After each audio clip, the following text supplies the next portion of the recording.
Ada satu istri bilang pada dia pun suami, Papa, Papa itu, Papa ini sudah tidak seperti yang dulu lagi. Papa sudah berubah. Papa sudah tidak setia. Terus dia pun suami bilang, tidak setia bagaimana? Dia bilang, Papa, dulu sedikit-sedikit Papa su ajak mama makan Papio. Dulu sedikit-sedikit Papa su ajak mama beli pakaian. Dulu sedikit-sedikit kalau Papa datang, Papa bilang, tutup mata, tutup mata, tutup mata. Wah, sekarang Papa su tidak begitu.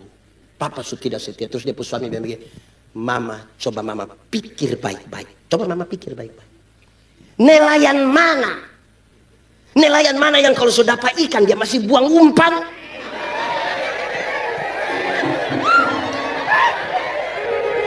Dia punya istri bilang, jadi selama ini Papa hanya umpan-umpan Mama? Jadi selama ini Papa pikir Mama ikan?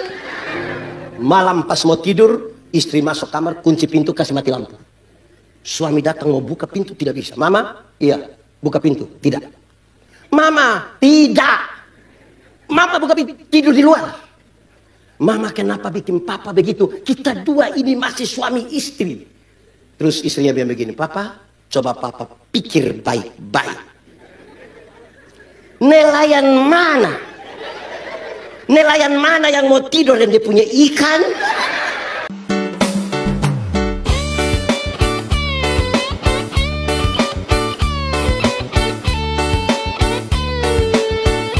Ini. Jauhkan penggoda pencobaan, biar dalam damai-Mu kami belajar firman Tuhan. Kami rindu pada firman-Mu. Berfirmanlah bagi kami Tuhan, di dalam nama Yesus, firman yang hidup itu kami berdoa. Amin. Bapak Ibu Saudara-saudara, tema kita hari ini sama-sama kita baca 1, 2, 3. Saya ajak kita merenungkan ulang bagian ini. Kejadian pasal 17 ayat 1 sampai ayat yang ke-8. Kejadian 17 ayat 1 sampai ayat yang ke-8 yang sama-sama kita baca ulang. Ini tema 1, 2, 3. Damai sejahtera Kristus di tengah. Itu berarti diharapkan setelah dengar khotbah ini memang keluarga-keluarga sudah penuh dengan damai. Ini di rumah aman semua. Suami istri aman. Dengan tetangga aman. Kakak adik aman. Ipar-ipar. Dengan mama mantu itu aman, itu semakin menurun dia punya, itu makin menunjukkan kurang aman. Baik, saudara-saudara, mari hafal bersama-sama yang saya ucapkan. Damai sejahtera ialah segala sesuatu yang mendatangkan kebaikan bagi umat manusia. Ulang, damai sejahtera ialah segala sesuatu yang mendatangkan kebaikan bagi umat manusia. Saudara-saudara, untuk mendatangkan kebaikan tidak semuanya manis. Untuk mendatangkan kebaikan itu tidak semuanya Saudara pernah sakit? Pernah minum obat? Itu obat manis.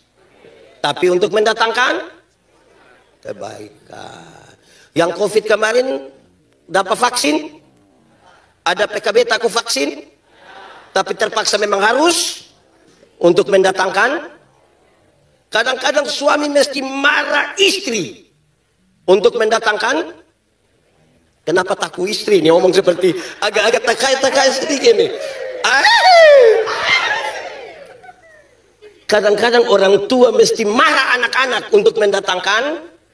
Dan saudara tahu, untuk mendatangkan kebaikan bagi umat manusia, Yesus rela mati di kayu salib untuk mendatangkan kebaikan bagi umat manusia. Baik, lalu saya ajak kita baca bagian ini. Abram, saudara-saudara, semua manusia sudah jatuh dalam dosa. Allah tetap teguh pada firman-Nya, janjinya, Dia akan menyelamatkan kita. Dia panggil satu orang namanya Abram. Nanti dari satu orang menjadi satu bangsa namanya Israel. Dan dari satu bangsa itu semua umat manusia dipanggil. Yang menarik adalah panggilan Abram. Abram, engkau akan menjadi bapa sejumlah besar bangsa. Karena itu namamu bukan lagi, melainkan Pendeta, masa mau jadi bapak sejumlah besar bangsa ini hanya ganti nama?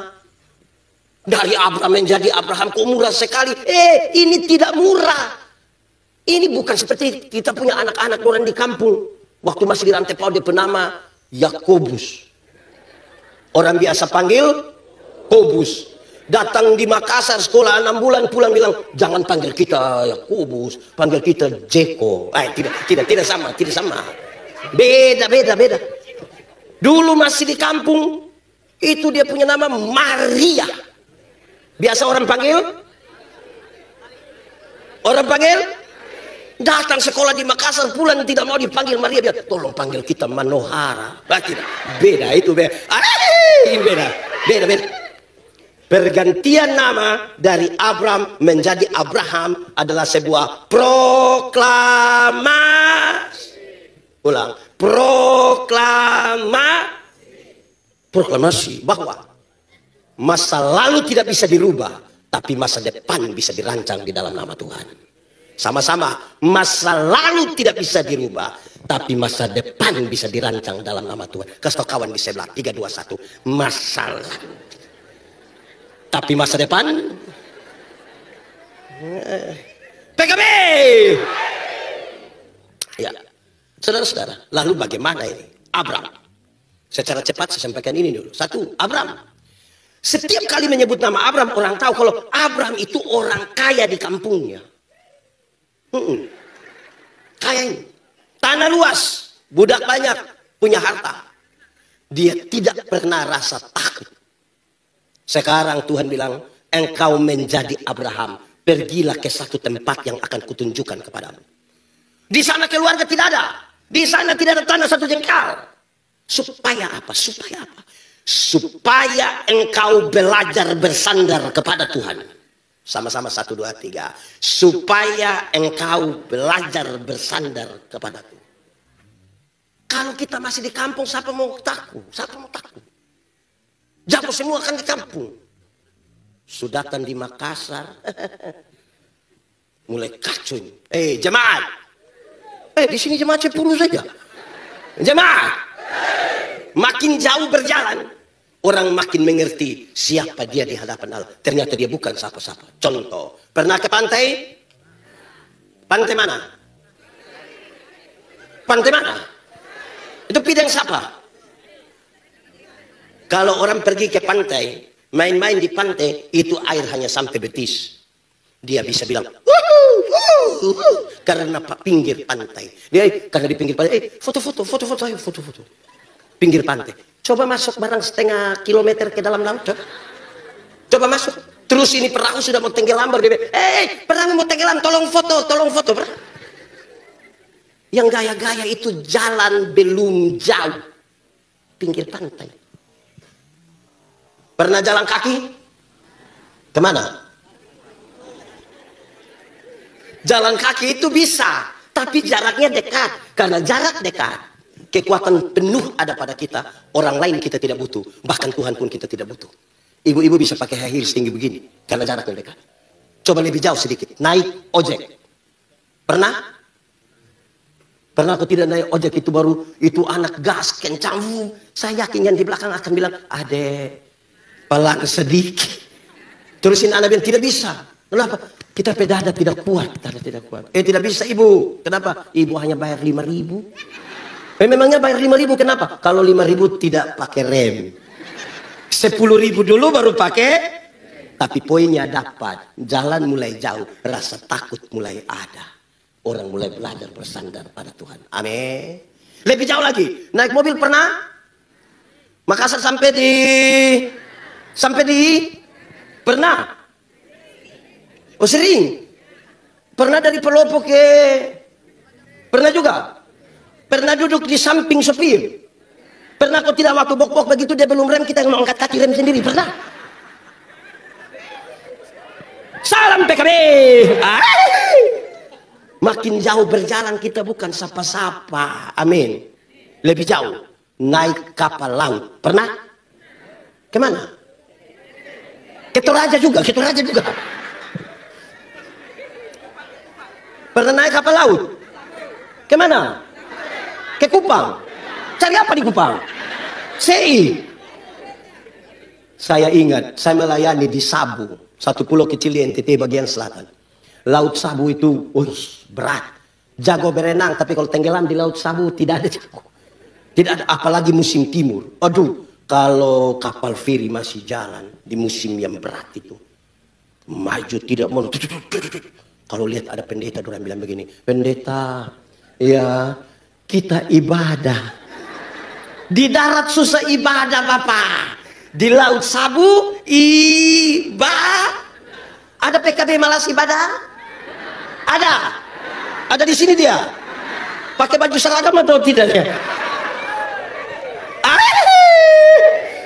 Kalau malas ibadah bawa ke yang menarik itu jemaat. Yang menarik itu saudara-saudara, kalau ibadah di laut yang sementara bergelora, itu waktu persembahan. Waktu persembahan itu ngeri. Waktu persembahan itu kami tidak pakai yang ini, tidak pakai ini, tidak pakai. Pertama karena tidak ada. Kapal mana mau siap kasih kita tanggung persembahan? Tidak ada. Tapi yang kedua harus pakai dus. Yang besar itu, besar. Kenapa harus pakai dus? Karena kalau ibadah di tengah gelombang laut, persembahan datang, sekali isi tangan begini, itu dapat berapa saja, masuk. Tidak lewat otak. Saku langsung.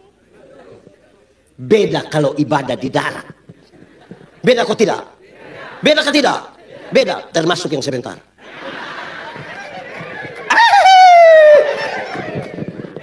Ibadah di darat itu, yang mau tangguh persembahan datang itu, kita isi tangan dalam satu macam agak lama. Sudah agak lama lebar mata putar 2-3 kali begini. Ini macam semacam ada firasat. Terus dia ambil persembahan, dia taruh begini, yang mau persembahan sudah lewat baru dia kata, aduh, kenapa? Saya isi yang merah. Beli rokok tidak menyesal, tapi isi merah, Ada juga begitu. Ada di sini tuh orang. Fam apa dia? Dia fam apa langsung saja. Lebih jauh lagi, naik pesawat. Pernah? Kemana? Toraja juga, Toraja. Saudara kalau naik pesawat itu yang Boeing, yang Airbus, kan dia terbang kira-kira 36.000 kaki. Kalau 36.000 kaki itu berarti kira-kira 12 km di atas udara. Itu pesawat belum jatuh kita sudah mati. Belum jatuh, dia mati sudah. Mati. Kalau di 12 km itu kan sudah di zona aman. Sudah bisa lepas seatbelt, sudah bisa sengaja jalan-jalan sedikit. Tiba-tiba lampu seatbelt itu menyala dan ada suara bilang begini. Berhubung karena kita terbang dalam situasi cuaca yang buruk. Karena itu kami minta kepada para penumpang segera kembali ke tempat duduk. Saya mau tanya, waktu ada pengumuman begitu ada yang berani protes? Ada? Silakan kembali ke tempat. Mau kembali buat apa? Ada apa? Jago hilang Bapak. Dia balik dengan itu mau kencing juga tunda. Dia duduk begini, ada anak kecil ribut di sebelah, dia kasih tahu, adek, doa. Di ketinggian 12 km itu kecepatan pesawat kira-kira 900 km per jam. Itu cepat atau lambat itu?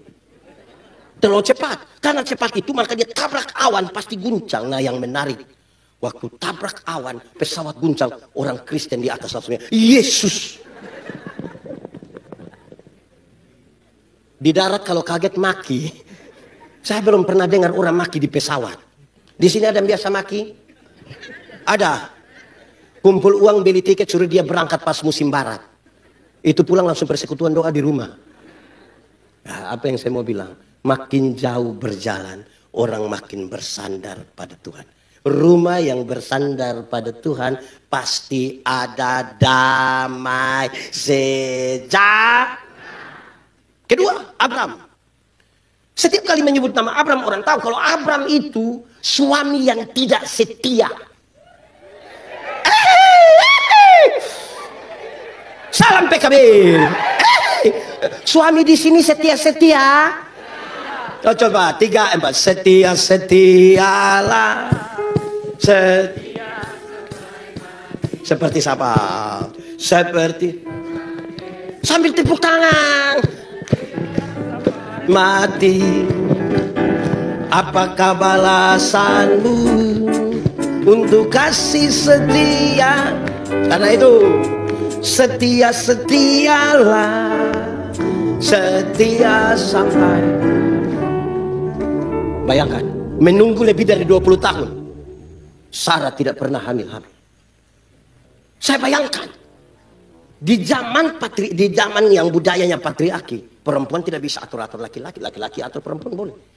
Tapi bayangkan Abram tanpa satu pun kalimat dia mengikuti apa yang disampaikan oleh istrinya.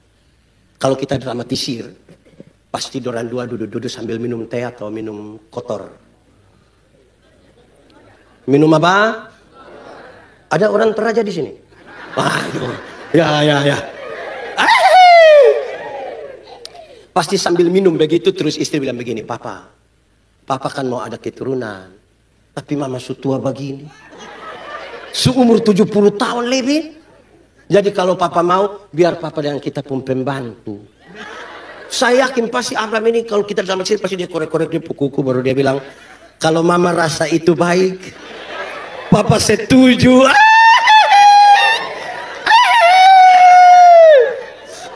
Suami di sini setia-setia semua. HP aman. Pola tidak rumit. Bisa kasih istri pegang HP. Kenapa suami suara makin menurun? Saya baca satu status, saya lucu sendiri. Itu status tulis begini. Istri ambil HP kami. Kami tidak takut. Hanya deg-degan saja. Su hapus kabalom.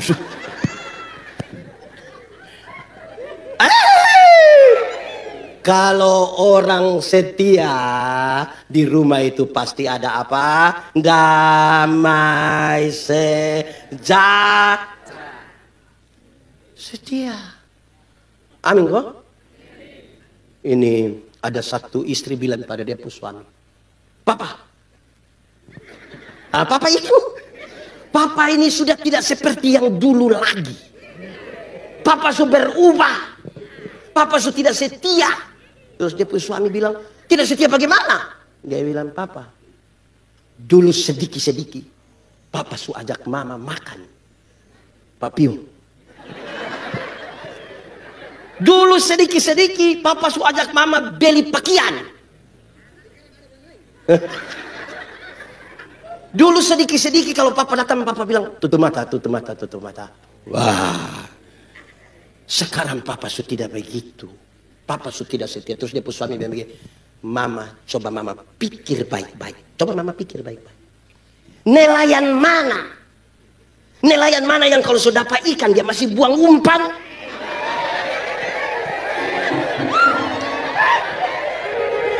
Dia punya istri bilang, jadi selama ini Papa hanya umpan-umpan Mama? Jadi selama ini Papa pikir Mama ikan? Malam pas mau tidur, istri masuk kamar, kunci pintu, kasih mati lampu. Suami datang mau buka pintu, tidak bisa. Mama, iya, buka pintu. Tidak. Mama, tidak. Mama buka pintu, tidur di luar. Mama, kenapa bikin Papa begitu? Kita dua ini masih suami istri. Terus istrinya bilang begini, Papa, coba Papa pikir baik-baik. Nelayan mana yang mau tidur dan dia punya ikan? Butuh setia. Sekarang dia menjadi Abraham, suami yang menunjukkan kesetiaannya bahkan ketika istri hamil tua. Coba bayangkan satu nenek hamil. Wih, itu berat itu. Kurus, tinggi, rambut rontok, sedikit keriput, gigi mulai tidak ada, baru perut. Baru kita jalan gandeng. Butuh ini. Suami di sini setia-setia semua. Kenapa yang lain macam ragu? Ketiga, Abram. Setiap kali menyebut nama Abram orang tahu. Abram itu bapa yang tidak bertanggung jawab. Salam PKB. Abram itu bapa yang Tidak bertanggung jawab. Ismail tidak pernah minta dilahirkan. Tidak pernah. Itu dorang pun kesepakatan. Tapi ketika Ismail mulai usia belasan tahun, dia setuju untuk usir itu anak. Ini bapak macam bagaimana ini? Sekarang dia menjadi Abraham. Bapak yang menunjukkan tanggung jawab. Bahkan ketika dia bawa anak yang paling dikasihinya itu ke altar di Moria untuk dipersembahkan kepada Tuhan. Abraham menjadi Abraham. Bapak-bapak PKB yang ini tanggung jawab mantap semua. Ada bapak yang dapat uang 100.000, 30 beli rokok. Tinggal berapa? Tinggal 70, dia ambil 50 lagi bilang uang jaga-jaga. Tinggal 20 ini yang dia kasih di istri dengan harapan kuah asam. Bahaya ini, kuah kuning ini. Ada satu dua orang tua datang bilang ke saya begini, pendeta, ini anak tidak tahu mau bikin bagaimana lagi. Maksudnya, pukul sudah, marah sudah, usir sudah, ikat sudah, tapi anak nakal terus. Tidak tahu dia ikut siapa ini. Saya bilang mau ikut siapa? Kalau bukan ikut dia punya mama, ya ikut dia punya bapak. Masa ikut saya? Terus saya kasih tahu, Alkitab itu memberi pesan supaya anak-anakmu jadi baik. Lakukanlah 3 hal ini. Berapa hal? 3 kalau pakai bahasa Indonesia? 3. Pakai bahasa Inggris baru? Pakai bahasa Toraja? Pakai bahasa Cina? Lakukanlah 3 hal ini. 1. Panggil mereka dengan nama yang baik sama-sama. Jenny, Yanti, Tinus. Panggil dia dengan nama yang baik, nanti dia jadi baik. Karena ada orang tua, masa panggil dia punya anak bilang, wah babi. Ini bapak-bapak ada yang panggil dia anak babi? Tidak boleh. Pertama karena memang tidak boleh. Yang kedua, kalau dia punya anak babi, dia punya bapak. Jangan. Tidak boleh panggil. Panggil dengan nama yang baik. Apalagi orang Toraja ini ke nama-nama Alkitab banyak betul.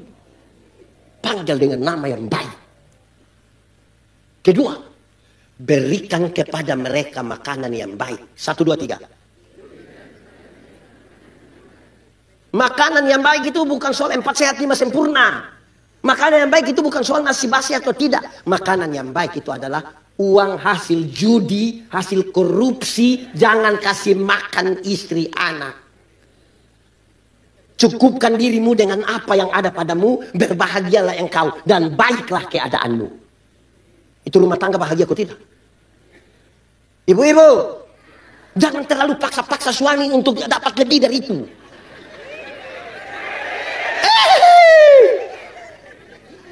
Cukupkan diri itu. Ini paksa suami dapat lebih hanya untuk beli skincare. Saya baru dari Manado tadi pagi. Saya berkhotbah, saya kasih tahu, ibu-ibu cukupkan diri ya, tidak usah paksa diri. Cuci muka mandi bisa cukup. Tidak usah, kecuali kalau ada lebih doi sedikit boleh. Saya kasih tahu malah, ular itu tidak pakai skincare tapi tetap kulit licin.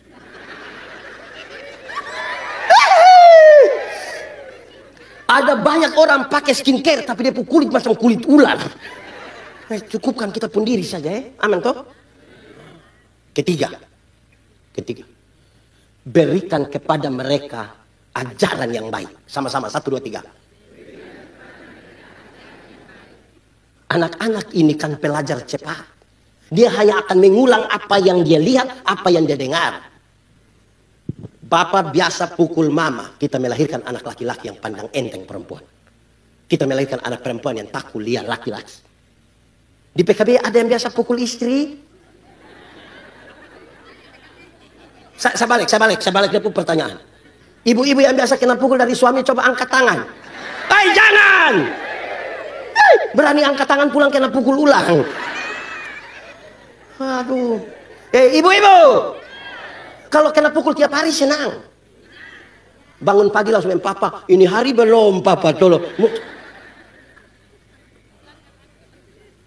Mama tukang maki, anak tukang maki. Dong hanya mengulang. PKB. Makanya pulang ajak istri, anak-anak ikut ibadah. Ibadah di rumah itu butuh komitmen. Kenapa?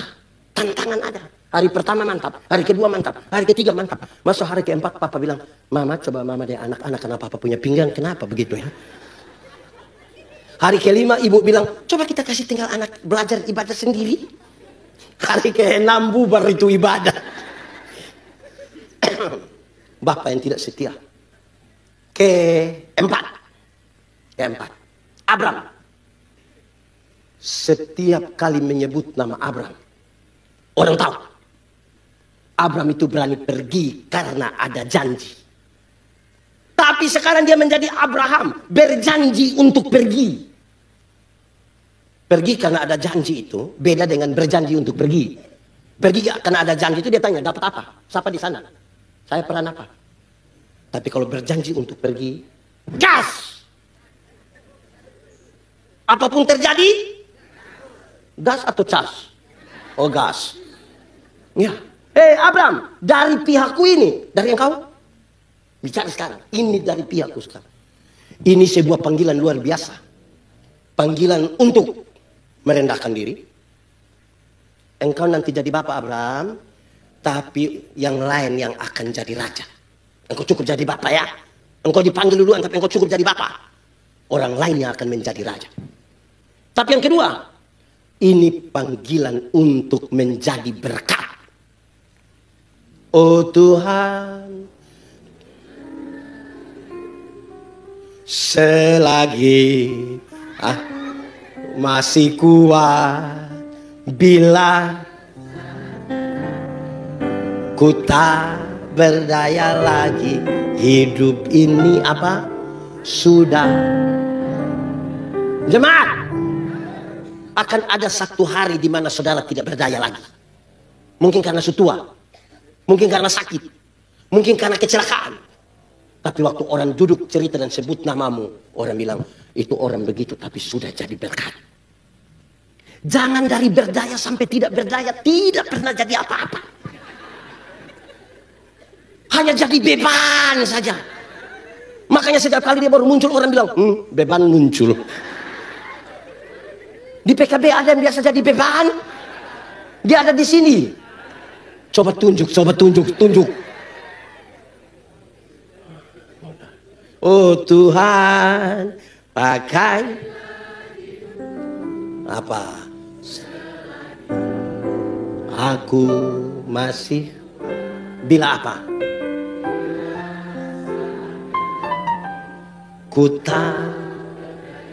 Tapi hidup ini sudah baik. Jemaat, yang pendeta Yandi omong banyak-banyak dari tadi itu baru pengantar.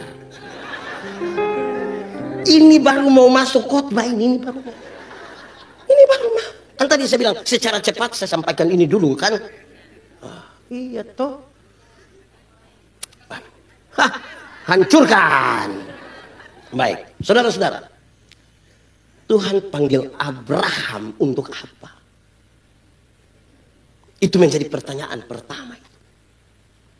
Tuhan panggil Abraham untuk apa? Jawabannya. Untuk tujuan Tuhan. Sama-sama, 1, 2, 3. Pendeta, tujuan Tuhan itu apa? Untuk mendatangkan tanda-tanda kerajaan surga di tengah-tengah dunia. Itu tujuan Tuhan. Tuhan ajar berdoa yang begini. Jadilah kehendakmu di bumi seperti di jemaat. Surga lebih baik atau dunia lebih baik? Yakin surga lebih baik? Yakin? Mantap. Yes. Berarti memang surga lebih baik dari dunia. Amin. Kalau begitu siapa mau pergi sekarang? Ada yang mau pergi? Ibu-ibu ada yang mau pergi sekarang? Kalau kita tanya begitu ada yang bilang, aduh anak-anak masih kecil. Belum lagi DP bapak model begitu. Biasa jawaban yang paling masuk akal itu kan dia bilang, belum waktu Tuhan. Oke, Kita belum pergi ke surga yang lebih baik dari dunia karena belum waktu Tuhan. Tapi tanda-tanda kerajaan. Kerajaan itu berarti pemerintahan Allah terjadi di rumah di mana kita tinggal. Amin. Sekarang kita mulai di dalam rumah yang ada damai sejahtera. Apa tujuan Tuhan dalam pernikahanmu? Coba apa tujuan Tuhan dalam pernikahan kita? Kenapa lihat saya?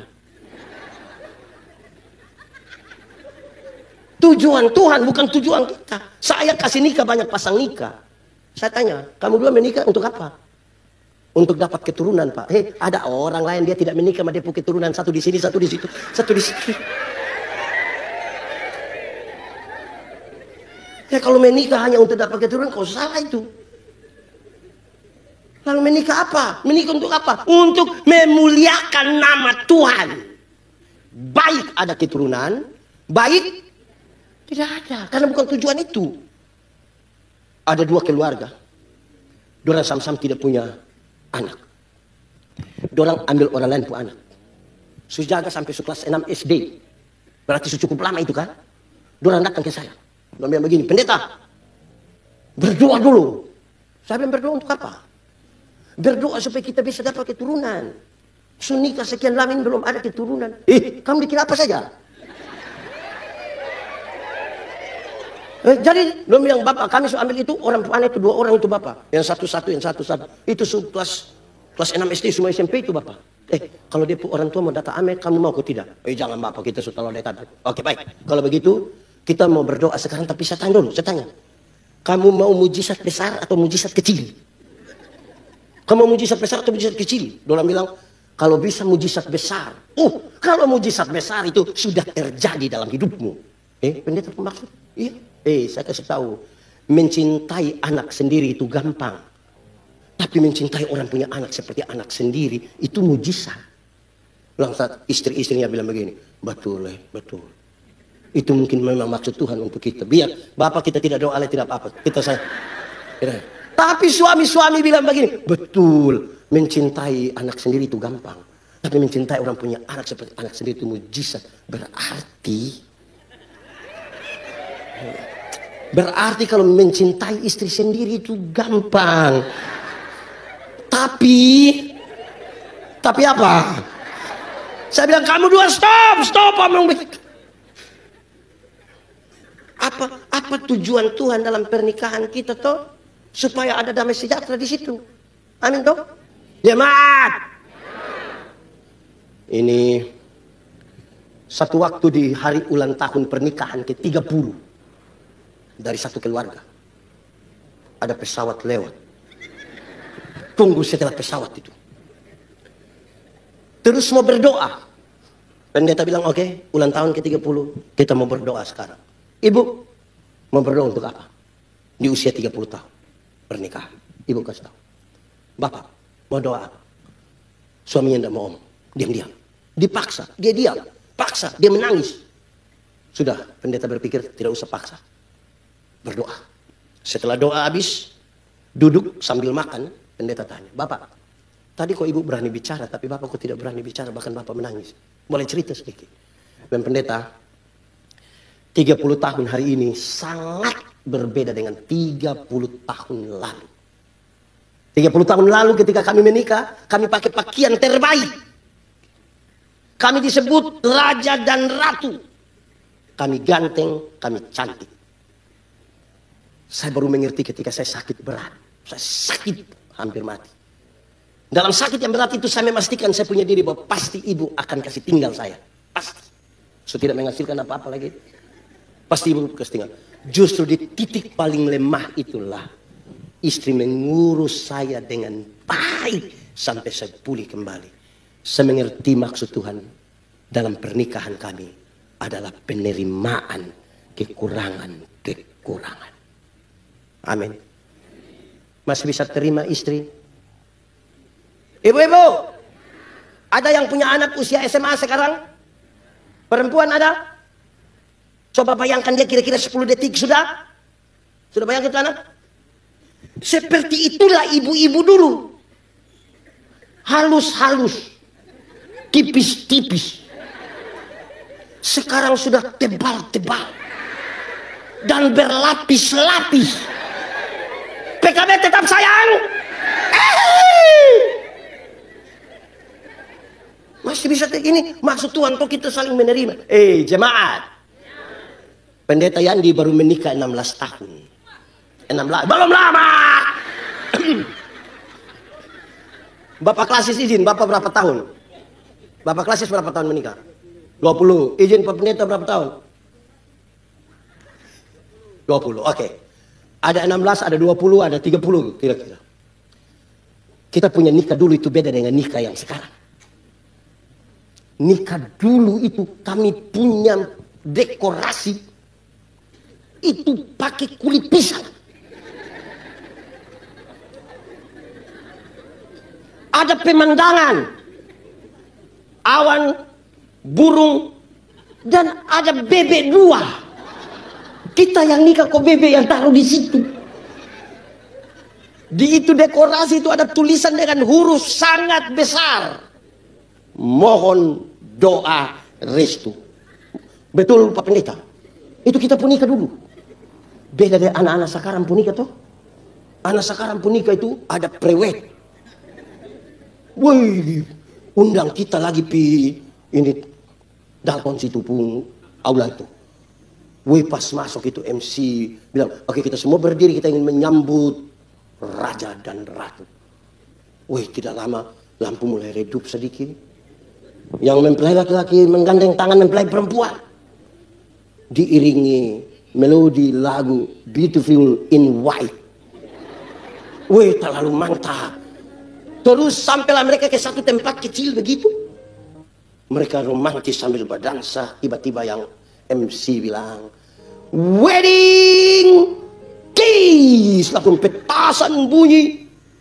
Yang laki-laki dengan romantis sekali. Satu dia cium. Kami yang senikah lebih dari 16 tahun waktu lihat dong begitu kami hanya bilang begini.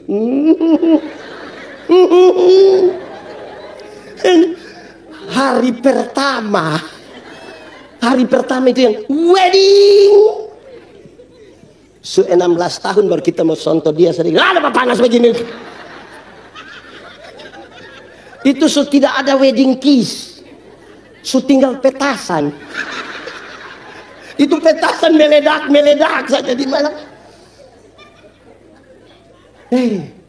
Jadi menjaga supaya tujuan Tuhan tetap ada dalam hidup ini. Wih, itu tanggung jawab besar dari Tuhan semua, toh, dari kita semua, toh. Amin. Masih adakah itu? Masih ada atau tidak? Jangan berubah. Saya punya video satu beredar luas sekali. Waktu saya bilang begini, pacaran dan menikah itu dua hal yang beda. Waktu pacaran itu laki-laki bisa datang bawa bunga. Apalagi bulan Februari. Apalagi tanggal 14 Februari itu hari apa? Hari pemilihan umum.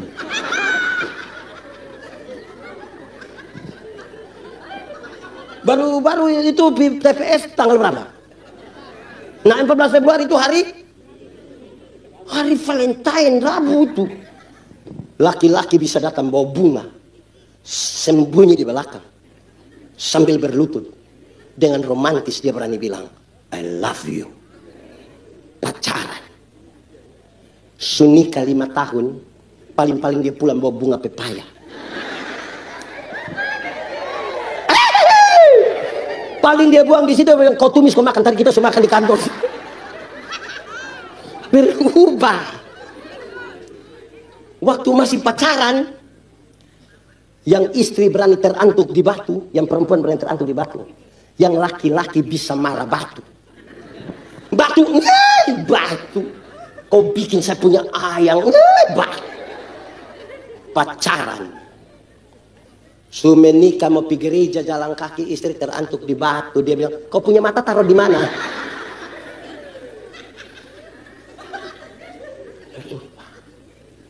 Masih pacaran, yang perempuan belum jatuh, yang laki-laki sudah tangkap. Kadang-kadang pakai minta tolong, non jatuh, mau tangkap. Pacaran, sunikah naik motor sama-sama tabrak anjing jatuh, yang laki-laki ambil motor lupa ambil dia istri. Istri protes, papa kenapa ambil motor tidak ambil saya? Mama minta maaf, saya minta maaf. Mama sulunas tapi motor.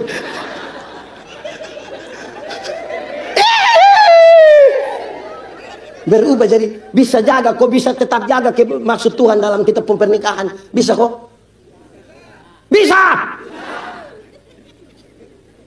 Kalau bukan kita, mau suruh orang lain yang jaga. Nah, itu. Nah, tujuan Tuhan mendatangkan tanda-tanda kerajaan surga. Tanda kerajaan surga itu penuh kasih. Di rumah itu harus ada pengasihan, kasih, keadilan. Masa Tuhan memerintah tanpa keadilan? Kalau bunuh ayam itu adil. Ini bapak dapat dada, dapat paha, baru anak dapat kuku dengan leher. Baru dia mama bilang isap-isap, enak kalau isap-isap. Baru dia mama bilang, ini bapak punya ayam kesayangan. Wah, itu adil kok tidak? Tidak adil. Bikin adil.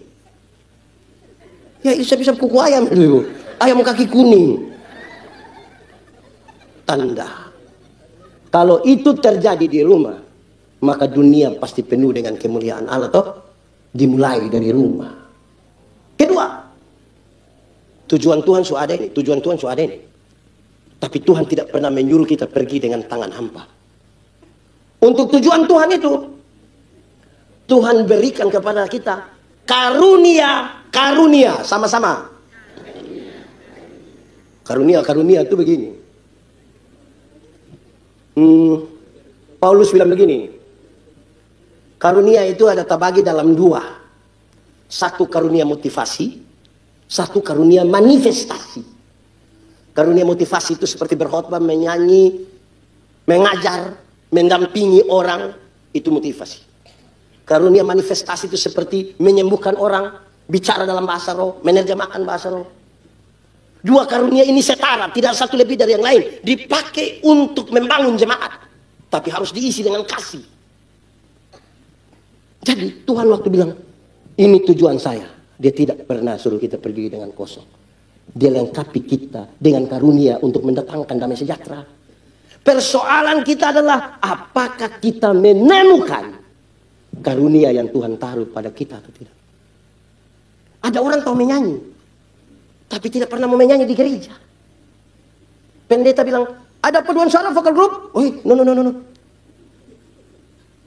Tapi kalau tiba-tiba bilang, Bupati Toraja dan Ketua Majelis Node Gereja Toraja akan beribadah bersama-sama di jemaat apa? Pokoknya di sini akan beribadah bersama di jemaat ini. Itu solo dia, duet dia, vokal group dia, paduan suara dia, tari-tarian juga dia, semua. Ini dia pun nama karunia makam puji. Karunia begini tidak bisa membawa damai sejahtera. Amin kok? Tidak bisa. Gereja-gereja di Indonesia mantap. Mungkin juga termasuk, mungkin saya kata mungkin tapi pastilah. Mungkin juga gereja Toraja. Tepuk tangan dulu. Kenapa saya suruh tepuk tangan? Karena sudah ada vokal grup kaum bapak. Vokal grup PKB. Tepuk tangan lagi tambah, tidak apa-apa. Tapi dia punya tapi ada dua. Tapi pertama, dorang latihan sampai jam 3 subuh. Sampai istri telepon kau mau bunuh baru dorang pulang. Ada begitu di gereja Toraja, Klasis Makassar Timur ada. Itu ketua vokal grup ada di sini sekarang dia. Yang latihan sedikit lebih banyak main kartu itu ada.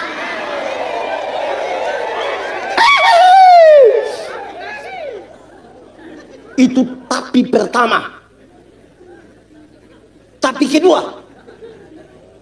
kedua, besok hari Minggu mau menyanyi di gereja. Nanti dorang suruh anak kecil satu, atau majelis, atau istri. Tolong kasih tahu pendeta. Vokal grup PKB menyanyi setelah khotbah. Kenapa setelah khotbah? Belum lengkap.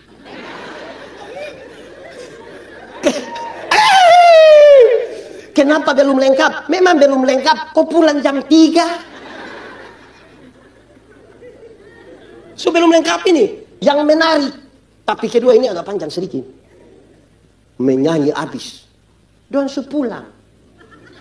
Jadi hanya datang menyanyi sah. Habis menyanyi dia keluar. Gereja ada bagus-bagus. Pakai berdoa, pakai kumpul uang berbangun gereja ini. Pakai penabisan gereja.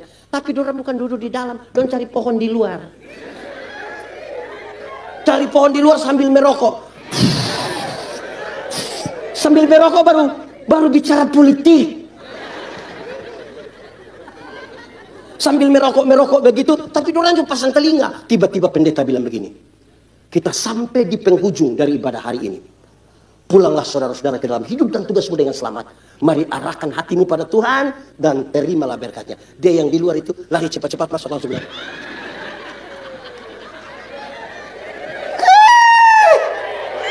Salam PKB. Ada begitu di gereja Toraja. Yang pas kita mau berkat baru dia masuk mau kemo cepat.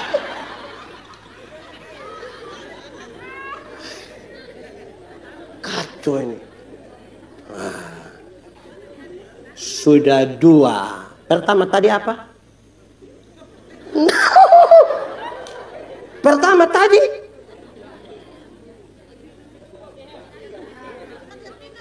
apa?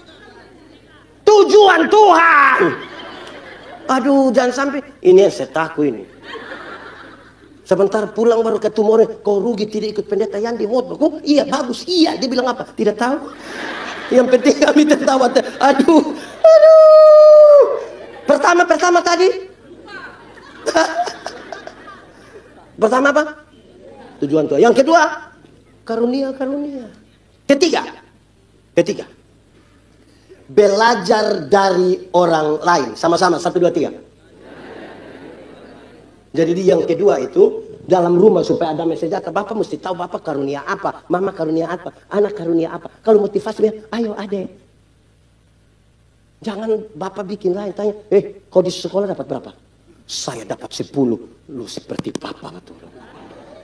Nona dapat berapa? Tadi matematika susah Papa, kakak dapat 3. Macam Mama punya keturunan sudah ada. Itu bukan motivasi yang baik, itu salah tuh. Tidak akan ada damai sejahtera itu, tidak ada.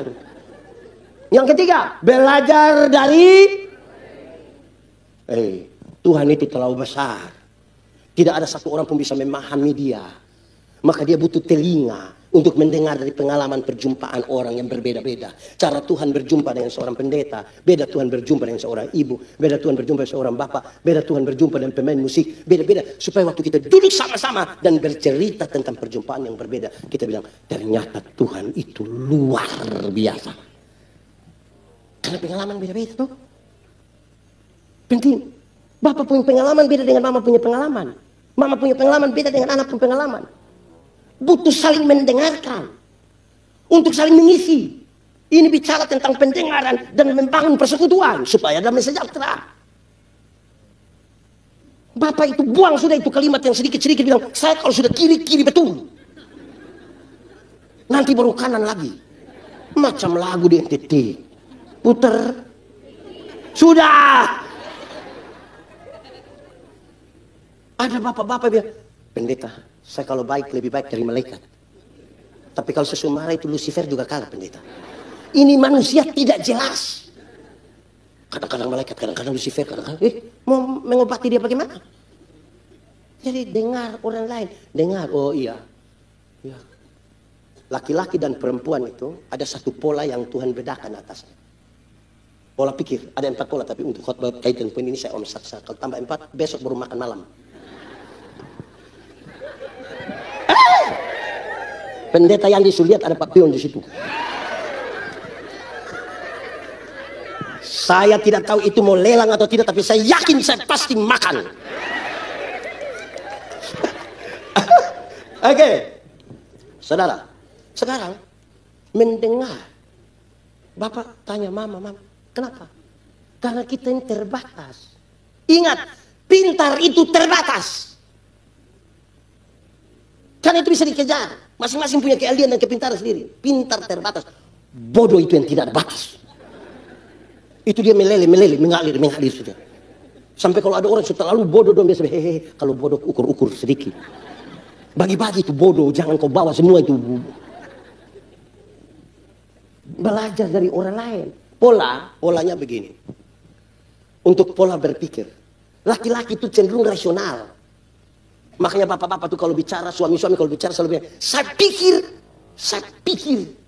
pikir. Ibu-ibu itu kan lebih banyak pakai perasaan. Makanya ibu-ibu kalau bicara selalu bilang, saya rasa. Bayangkan kalau nikah 20 tahun baru suami hanya saya pikir. Istri bilang, saya rasa. Lama-lama tetangga akan bilang, surasa.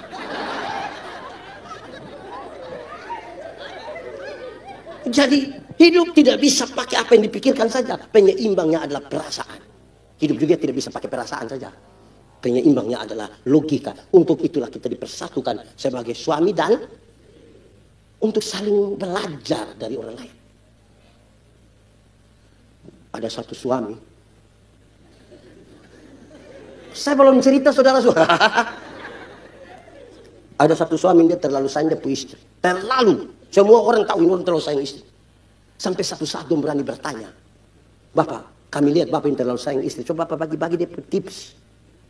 Bapak tua hanya cerita begini. Ada satu waktu satu istri ini goreng ikan. Terus kucing makan. Istri lihat ini kucing terus istri bilang, 1. Kucing makan lagi.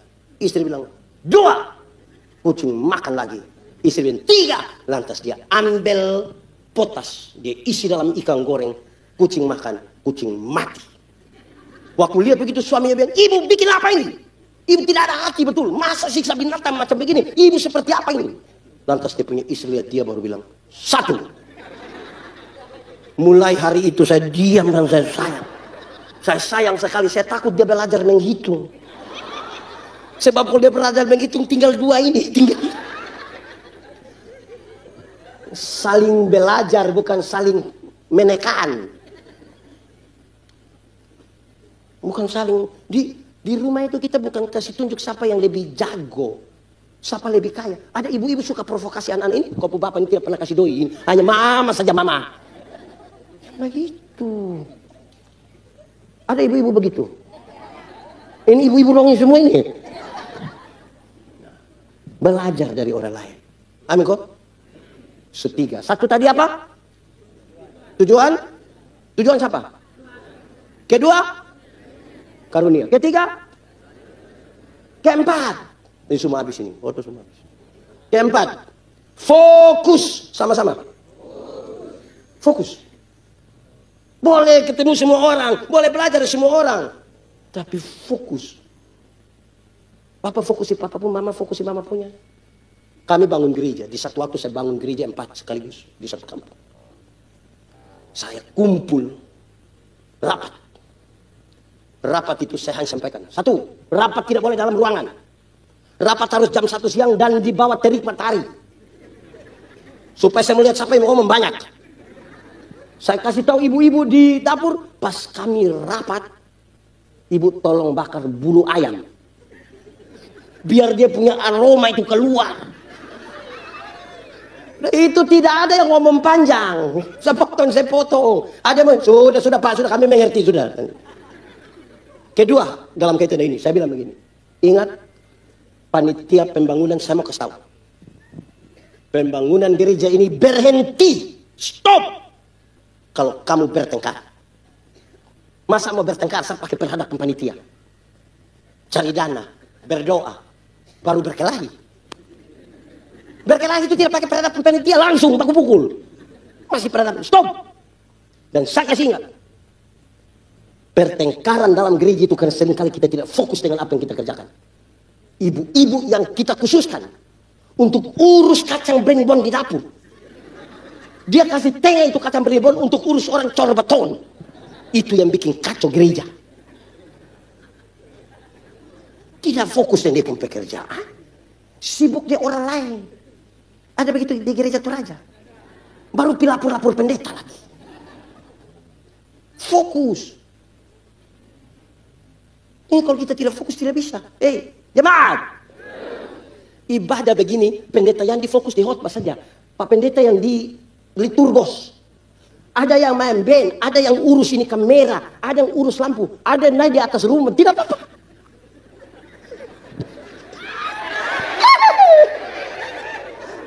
Masing-masing fokus. Pendeta yang tidak perlu tahu semua. Betul atau tidak? Ini dia pun nama kolaborasi. Jemaat. Coba bayangkan kalau pendeta itu urus semua. Tidak ada Superman dalam gereja. Yang ada itu seperti, bayangkan pendeta khotbah dia lari pemain musik, cepat-cepat dia datang, dia urus ini, tiba-tiba dia lama-lama itu pendeta gila. Mau ada damai sejahtera bagaimana kalau dia urus semua? Jemaat, urus semua, gagal semua. Saya dampingi banyak orang dan saya mengerti, yang paling banyak gagal adalah mereka yang suka mengucapkan ini kalimat. Sudah kerja, apa yang saya tidak urus Bapak? Apa yang saya tidak urus? Nah itu yang gagal, itu dia sudah yang gagal. Fokus. Fokus dulu di satu. Tapi fokus itu harus fokus yang mantap. Amin kok? Nah, belajar fokus. Seberapa? Pakai bahasa Toraja? Oke. Satu? Bukan yang poin. Poin pertama. Kedua. Tiga. Empat. Kelima. Lima. Bahasa Toraja? Lima juga. Kenapa tidak pakai bahasa lain lagi? Oke. Lima. Melakukan hal yang bermanfaat. Sama-sama. 1, 2, 3. Melakukan hal yang bermanfaat. Ingat, tidak semua hal yang kita lakukan itu bermanfaat. Untuk mendatangkan damai sejahtera itu harus lakukan hal yang bermanfaat. Ini sering tidak boleh dipakai di gereja Toraja. Ini sering karena saya pendeta. Ada jemaat yang saya layani. Saya baru pindah ke kantor Sinodi Gemit bulan Maret kemarin. Tapi beberapa jemaat yang saya tangani, saya suka bilang, ini contoh saja, tidak usah dipakai di sini. Contoh. Saya bilang, panitia hari raya gerejawi. Tidak usah bikin tarik tambah. Tidak usah bikin bola voli. Tidak usah makan kerupuk. Itu makan saja di rumah. Ini kita bikin bola voli ini, yang tarik tambang itu paling banyak ikut-ikut tidak pernah masuk gereja. Datang mabok lagi. Padahal panitia berdoa untuk cari dana. Nanti rusak. Bapak, lalu kita lakukan apa? Bikin saja lomba menyanyi kidung jemaat dari nomor 1 sampai nomor 476. Nah, itu bermanfaat. Supaya waktu menyanyi, makin dekat Tuhan kepada. Nah, begitu. Supaya jangan kita menyanyi, makin dekat. Separuhnya. Jadi kas biasa dengan. Saya kasih tahu yang singer-singer di gereja, vokal group di gereja. Saya bilang, kami yang vokal group itu. Kamu kalau menyanyi, hindari itu. Hindari. Jemaat. Menyanyi itu khotbah berirama. Betul kok tidak? Supaya orang mengerti. Dan dia pulang dia melakukan sesuatu berdasarkan pesan yang kita lakukan. Dalam lagu itu toh. Ini lagu 5 menit habis di pam pam pam pam dum dum dum. Ini tidak ada arti.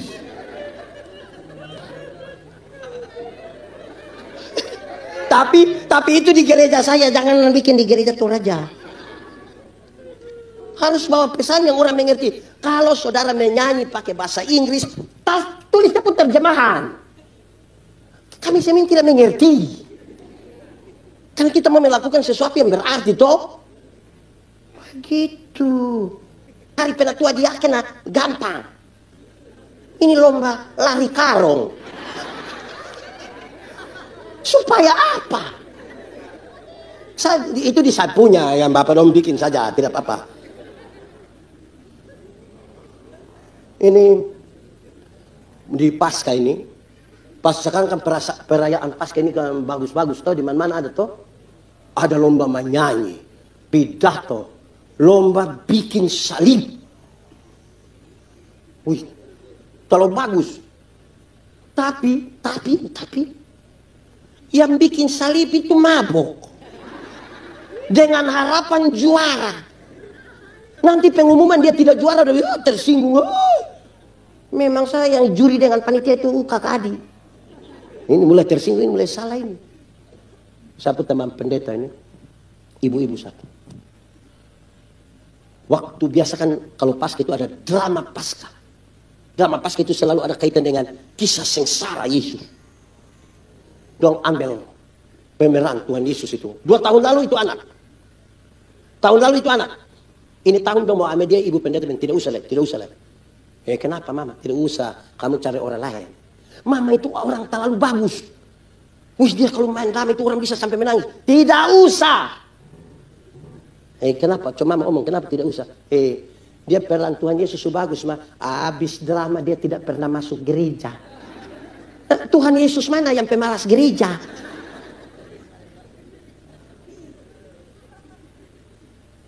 Supaya kita lakukan barang itu yang punya makna. Jangan sampai kita habis pada keramaian. Dan banyak orang menjadi sepi di tengah-tengah keramaian.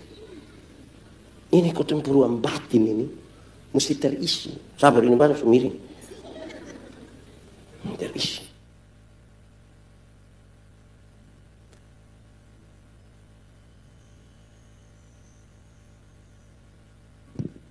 Cek. Sulima. 1, 2, 3, 4, 5. Melakukan hal yang sekarang 6. Terakhir. 6 ini sebenarnya efek dari 5 hal yang kita lakukan dalam kaitan dengan damai sejahtera. Kalau tujuan Tuhan ada, karunia kita pakai, belajar dari orang lain, fokus dan melakukan hal yang bermanfaat. Maka yang ke-6 ini akan muncul dengan sendirinya, yaitu kedewasaan spiritual. Sama-sama 1, 2, 3. Dewasa itu ada 3. Ada berapa? 1. Dewasa biologis. Dewasa biologis itu yang itu hari kita pun berat badan hanya 37, tapi sekarang 73. Itu hari kita pakai celana nomor 27 tidak ada masalah karena perut rata. Sekarang perut macam ada 3, 1 di sini, 1 di sini. Itu dewasa biologis. Pembangunan fisik. Ya toh? Tapi kedua, dewasa psikologi sama-sama. Dewasa psikologi tidak tergantung umur dan berat badan. Umur 40 tahun tapi kalau Tuhan tersinggung, sedikit-sedikit tersinggung, sedikit-sedikit tersinggung, sedikit-sedikit tersinggung. Tersinggung kok sedikit-sedikit. Sedikit-sedikit tersinggung, mau keluar dari gereja Toraja mau bikin gereja baru sendiri di situ.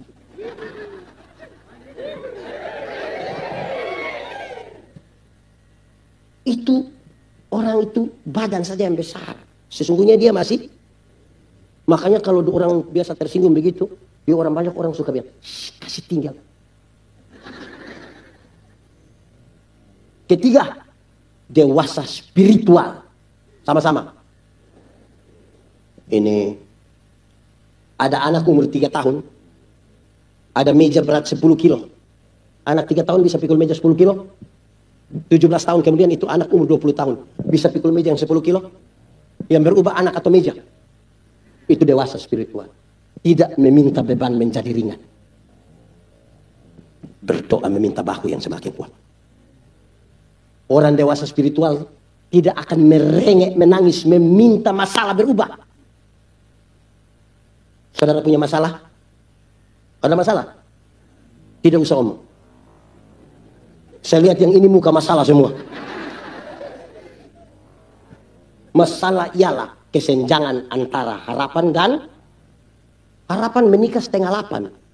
Makan 7:30. Kenyataan 9:30. Masalah. Karena itu, dengar, karena itu orang-orang yang dewasa spiritual hampir tidak akan meminta orang lain berubah. Tapi siapa yang berubah? Kadang-kadang kita terlalu sibuk dengan orang lain berubah, sampai lupa rubah diri sendiri. Spiritualitas itu apa? Gerakan dari dalam keluar, bukan dari luar ke dalam. Yang di dalam apa? Yang di dalam itu teologi. Apa yang kita imani, apa yang kita bicara tentang Tuhan. Yang keluar itu etika. Perjumpaan antara teologi dan etika, itulah spiritualitas. Orang kalau spiritualitas bagus, dia dapat lihat sampah begini, dia langsung amin. Karena gerakan dari dalam keluar. Kalau yang dari luar ke dalam, pas ada sampah dia kasih tahu ini, oh, Kak, pas saya angkat tolong foto.